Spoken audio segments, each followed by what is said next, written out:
네, 우리 곽정근 전 특전사령관께 질문하겠습니다. 좀 앞으로 좀 나오시죠. 네, 예, 전 특수전사령관입니다. 예, 오늘 아마 많은 질문을 받으실 건데요.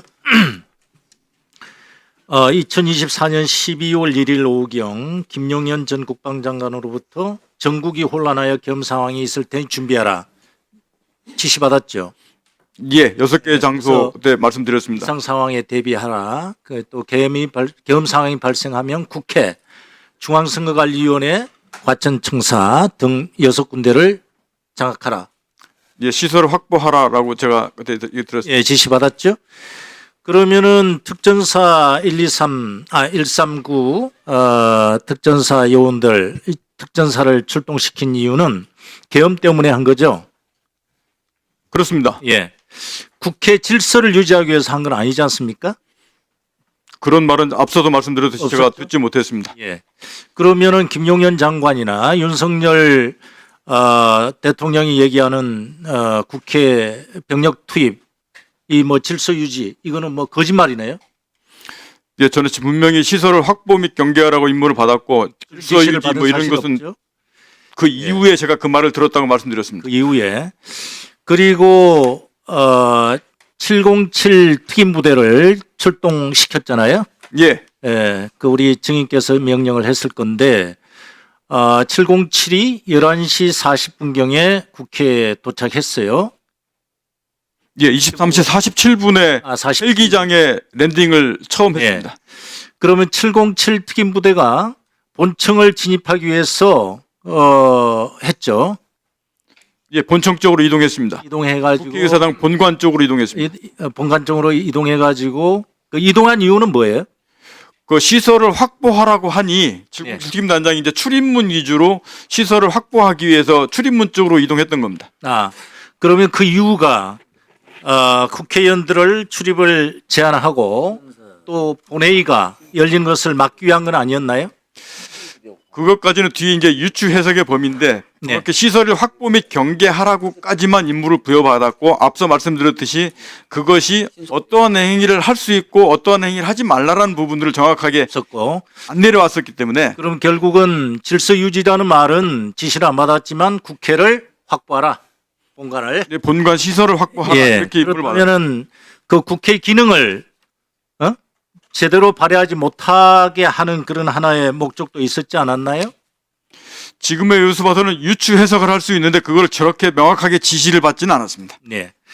그리고 김용현 전 장관이나 윤석열 전 대통령은 참 군인의 착한 모습 그리고 평화적 계엄이다 이렇게 좀 주장을 하고 있어요. 우리 저 사령관께서는 어떻게 생각하세요? 계엄이 평화로울 수 있나요? 평화적인 계엄이 있을 수 있어요? 34년간의 군 생활을 하셨다고 아까 말씀하셨는데 계엄이 평화로운 계엄이 있습니까? 들어봤어요? 훈련 많이 하잖아요. 계엄 훈련.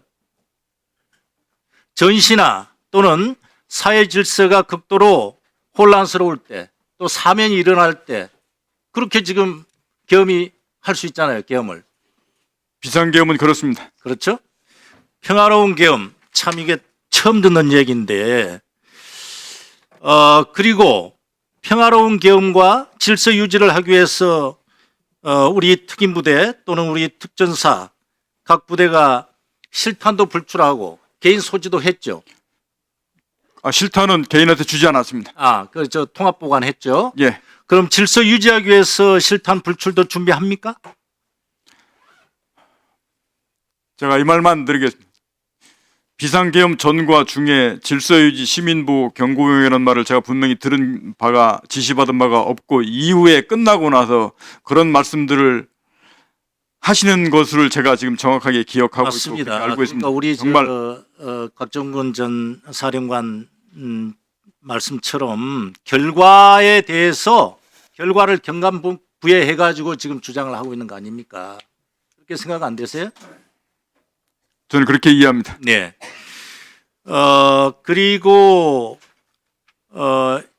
그 12시 40분 그러니까 저녁 00시 20분에서 40분 사이에 대통령 지시를 받았다고 하는데 어떤 내용이었어요? 아까 다시 한번 얘기 좀 해주세요.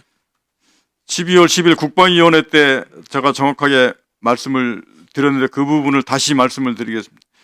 대통령께서 직접 비화폰으로 저한테 직접 전화를 하셨다고 말씀을 드렸고 아직 의결 정족수가 아직 채워지지 않은 것 같다.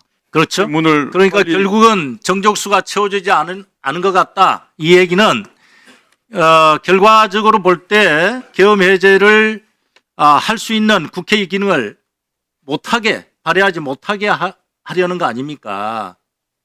그래서 지난번에 그 부분을 제가 도저히 그 부분은 할 수 없다고 판단해서 중지했다고 말씀드렸습니다. 그래서 질서 유지라든지 시민 보호를 위한 거라든지 경고용으로 했다든지 이게 지금 어폐가 있는 거 아닙니까? 그렇게 생각 안 돼요? 저는 그렇게 말씀하신 상황에 저는 동의하지 않습니다. 그리고 대통령은 그 부당한 명령을 군인에게 내렸을 때 당연히 따르지 않을 것으로 알고 계엄을 뭐 관련된 지시를 했다라는 취지로 헌재에서 얘기를 했어요. 어떻게 생각하십니까? 솔직히 선뜻 이해가 되진 않습니다. 그렇죠. 그러니까 이게 궤변이라는 겁니다. 그래서 우리 각정군 사령관은 여러 가지 참 고뇌에 차 있을 거예요. 검찰에서 사실대로 진술했죠. 그렇습니다.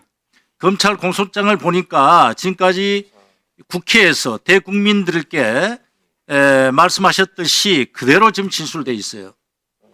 저는 솔직하게 그거 다 지금까지 다 말씀드렸다고 말씀드렸습니다.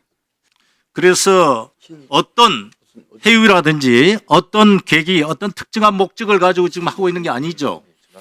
저는 지금부터 지난번부터 말씀드렸듯이 제가 진실을 말씀드리겠다고 애초부터 말씀드렸고 지금까지 그 기조를 계속 유지했고 앞으로도 그럴 것입니다. 네, 검찰에서 검사 앞에서 진술을 할 때는 정말 개인의 본인의 처벌을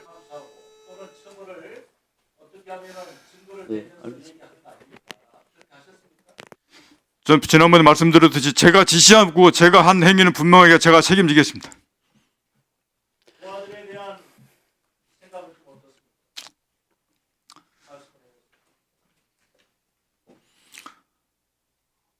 이번 이 소감으로 한 말씀을 좀 드리겠습니다. 예. 이번 비상계엄 아까 6시간 멈추는 부분도 말씀하셨는데 정말로 잘한 것은 우리 예하 여단장들과 현장에 있는 작전요원과 팀원들입니다. 그들이 현장에서 정말 현명한 판단을 하고 대응을 해서 이게 멈춰진 것입니다. 가장 큰 것은 그겁니다. 중간에 저의 역할이 들어가는 것을 막고 철수시킨 것도 있지만 무엇보다 중요한 것은 그들의 현장 판단입니다. 저는 우선 그것을 존중해야 된다고 생각하고 그렇기 때문에 예하 여단장부터 현장에 있던 인원들을 그런 부분들을 잘 선처해 주셨으면 좋겠습니다.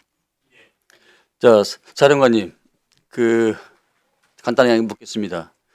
이어서 경고성 계엄이다, 평화로운 계엄이다. 그 말에 동의하십니까?